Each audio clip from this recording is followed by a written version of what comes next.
दोस्तों आज हम हमारा फर्स्ट सी प्रोजेक्ट रन करने वाले हैं कोड ब्लॉक्स में और देखेंगे कि what is a preprocessor directive. उसके बाद देखेंगे कि मेन फंक्शन है क्या, हम इंट मेन क्यों लिखते हैं, what are the curly braces, उसको क्यों लिखा जाता है, स्टेटमेंट्स किसको बोलते हैं, कमेंट्स क्या होते हैं और मिनिमम सी कोड जो रन हो पाए वो क्या है। ठीक है, तो ये सब चीज़ें आज हम देखने वाले हैं। तो चलिए शुरू करते हैं। सबसे पहले तो कोड ब्लॉक्स में हम नया प्रोजेक्ट क्रिएट करेंगे। फाइल में जाके आपको न्यू क्लिक करना है, प्रोजेक्ट के ऊपर क्लिक करें।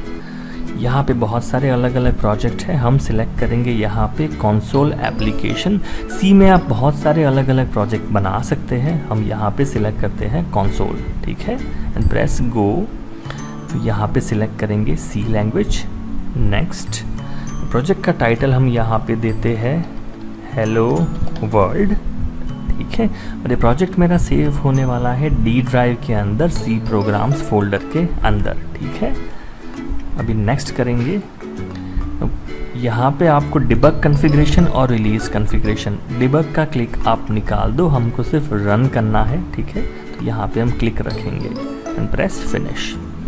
तो फ्रेंड ये हो गया हमारा हेलो वर्ल्ड वाला प्रोजेक्ट यहाँ बना है। सोर्स के अंदर आप देखिए main.c, ये फाइल इस सॉफ्टवेयर ने खुद बना दी है। तो हम यहाँ क्लिक करेंगे फाइल के ऊपर, तो देखिए ये मेरा सी फाइल यहाँ पे बना हुआ है। तो फ्रेंड्स चलिए इन चीज़ों को वन बाय वन समझते हैं। सबसे पहले तो what is a preprocessor directive. Friends हमने जो यहाँ लिखा हुआ है #include stdioh, ये हमारा प्री प्रोसेसर डायरेक्टिव है। हमारा कंपाइलर जो है वो यहाँ से प्रोग्राम को कंपाइल करना स्टार्ट करेगा, पर ये जो फाइल है stdio.h उसको बोला जाता है हेडर फाइल। और ये जो फाइल है वो हम पढ़ नहीं सकते बिकॉज वो ऑलरेडी प्री कंपाइल्ड है, ये पहले से कंपाइल है। और इस फाइल को इस प्रोग्राम में रखने के लिए, यूज़ करने के लिए हमको लिखना पड़ेगा #include stdio.h। और ये फाइल हम इसलिए लिखते हैं बिकॉज ये मेन जो फंक्शन है उसके अंदर printf फंक्शन हमने कॉल किया है, बिकॉज हमको कुछ स्क्रीन पे प्रिंट करना है। तो ये प्रिंट करने का जो पूरा लॉजिक है, printf कैसे बनाया हुआ है, ये इस फाइल के अंदर लिखा गया है stdio.h। ओके, तो इसकी वजह से हमको उसको #include करना पड़ेगा। फ्रेंड्स पुराने जो कंपाइलर थे उसमें अगर हम ये लाइन निकाल देते stdio.h और फिर हम इस प्रोग्राम को रन करते तो वो एरर देता, बिकॉज ये printf फंक्शन कैसे काम करेगा वो तो हमने इंक्लूड किया ही नहीं है, वो तो stdio.h फाइल के अंदर है। पर ये नया जो सी का कंपाइलर है जो नए स्टैंडर्ड से बनाया हुआ है, वो printf और scanf जैसे फंक्शंस जो बहुत ज़्यादा बार यूज़ होते हैं उनको ऑटोमेटिकली, मतलब कि इम्प्लीसिटली वो उन चीज़ों को समझ लेता है। आपको #include इन दोनों के लिए लिखने की ज़रूरत नहीं है। तो इसको जब रन करेंगे तो वो एरर नहीं देगा, आपको वार्निंग देगा कि उसने printf का डेफिनेशन इम्प्लिसिट ऑटोमेटिकली ले लिया है।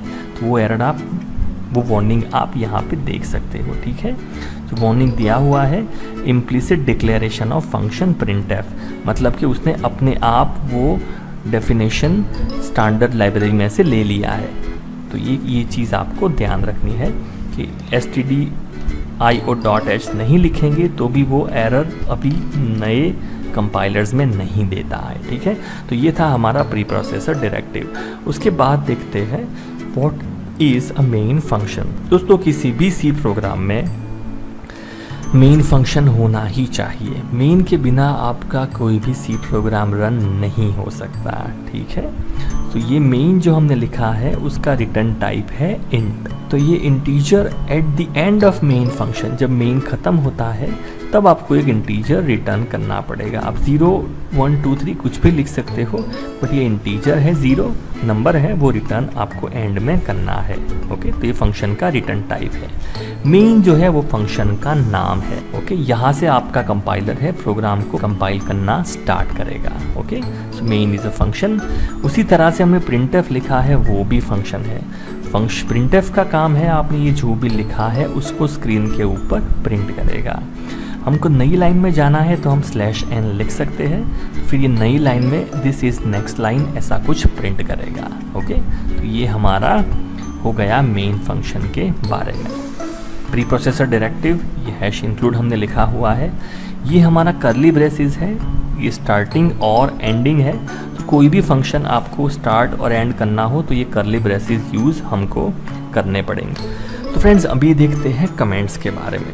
दोस्तों ये जो प्रोग्राम हमने लिखा है अभी तो हमको याद है बिकॉज ये छोटा सा प्रोग्राम है कि ये पहला लाइन क्या करेगा, दूसरा लाइन क्या करेगा। पर अगर ये बहुत बड़ा प्रोग्राम होता और हम उसको 1 या 2 महीने बाद इसको समझने का ट्राई करते तो बहुत ही टफ हो जाता, ठीक है। तो अगर हम हमारी खुद की हेल्प के लिए कुछ लिख पाए जिससे हमको पता चले, तो रिमेंबर द लॉजिक कि ये प्रोग्राम हमने लिखा क्यों था, ये वेरिएबल्स बनाए क्यों थे, तो उसके लिए हम लोग यहाँ पे कमेंट लिखते हैं। कमेंट कभी कंपाइल नहीं होते, वो सिर्फ जो बंदा प्रोग्राम को पढ़ेगा बाद में उसको पता चले कि ये प्रोग्राम है क्या, किसने लिखा है, कब लिखा है, इसके लिए हम लोग कमेंट लिखते हैं। कमेंट आप लोग सिंगल लाइन भी लिख सकते हो और मल्टी लाइन भी लिख सकते हो। सिंगल लाइन करने के लिए आपको 2 बार ये बैकस्लैश करना पड़ेगा। तो ये स्लैश जो हमने किया है वो 2 बार हमको करना पड़ेगा। सिंगल लाइन कमेंट करने के लिए आपको 2 बार ये स्लैश का सिंबल करना पड़ेगा। तो ये 2 बार स्लैश किया तो ये सिंगल लाइन कमेंट। अगर मल्टी लाइन कमेंट करना है आपको तो आपको स्लैश करके स्टार करना है, ठीक है। सो देखिए मेरा पूरा प्रोग्राम अभी कमेंट में चला गया, ओके। तो यहाँ हम लोग लिख सकते हैं दिस इज़ लाइन 1, कुछ भी लिख सकते हैं आप, this is line 2, this is line 3, फिर आपको स्टार करके हैश करना है। तो ये हो गया मेरा मल्टी लाइन कमेंट और ये है सिंगल लाइन कमेंट। तो ये था हमारा लॉजिक कमेंट के बारे में। कमेंट आप प्रोग्राम में कहीं पे भी लिख सकते हो और उसको लिखना अच्छी बात है, ठीक है। इससे आपको और किसी और को प्रोग्राम समझने में हेल्प होती। तो चलिए लेट्स बिल्ड दिस प्रोग्राम। यहाँ पे देखिए 0 एरर्स, 0 वार्निंग्स। अभी हम इसको रन कर पाएंगे।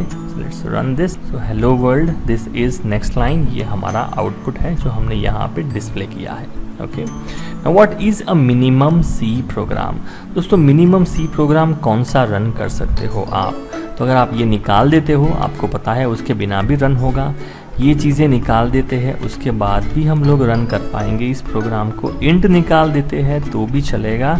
सो फ्रेंड्स ये जो प्रोग्राम हमने यहाँ पे लिखा है this is a minimum C program जो आप लोग रन कर सकते हो without errors, okay. Let's try to run this. So build finish, 0 errors and 1 warnings. तो ये आपको पता होना चाहिए, ये हमारा मिनिमम सी प्रोग्राम है। तो फ्रेंड ये था हमारा वीडियो सी प्रोजेक्ट के बारे में। What is a preprocessor directive, what is a main function, what is curly braces, what are statements. हमने प्रिंटफ और वो जो कुछ भी लिखा था, जितनी भी चीज़ें वो सब स्टेटमेंट्स हैं, जितने भी लाइंस है वो कमेंट्स के बारे में देखा और मिनिमल सी कोड के बारे में देखा। तो आप इस चैनल को सब्सक्राइब ज़रूर करें। कोई भी अगर आपको डाउट है तो कमेंट करें, मैं उसको आंसर करूँगा। Thank you.